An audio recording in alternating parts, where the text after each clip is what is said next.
What's up guys, welcome to the video. I want to do a little short video on how much weight you should be gaining per month in an off season. Now this recommendation is definitely for natural people. So the recommendations I'm going to give are going to come in three categories. One's going to be beginner, one's going to be intermediate, one's going to be advanced. So first of all, beginners.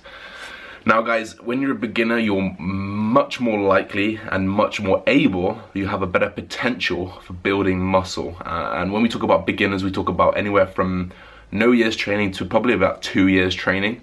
So you've got much more capacity to build muscle. The reason why beginners are able to grow quicker is because the stimulus of training is novelty, the stimulus of extra food is novelty, and the stimulus of managing all of your variables are all novelty. So once you introduce a new stimulus, something that you might not be used to, you definitely react quicker and your body has to adapt much quicker, because essentially our bodies are adaptation machines. If you go to the desert and you starve yourself, your body will adapt to it and it will lower your metabolism very, very quickly, and vice versa.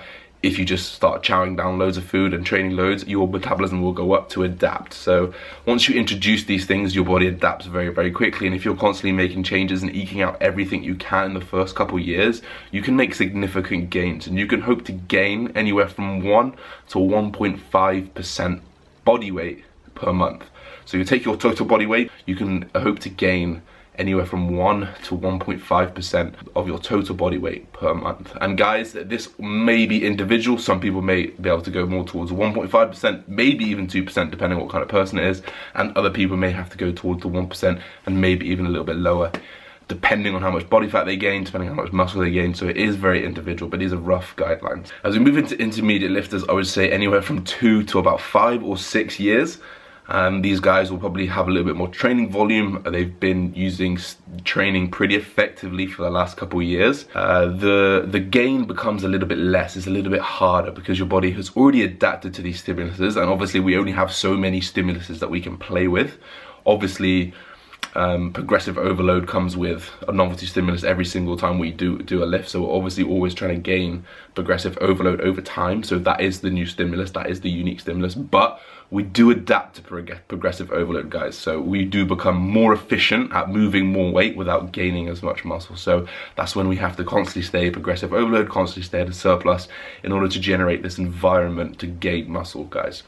So anyone who is intermediate or would consider themselves intermediate can hope to gain anywhere from 0.5 to about 1% of their total body weight. So let's say you put on a bit more weight now and you're more towards the 80 kilos. You take 1% of that, which of course is 0.8 kilos. So you can aim to gain that every single month. So with intermediates, you'll be timesing your total body weight by 0.01. Depending on how heavy you are, of course, that would change.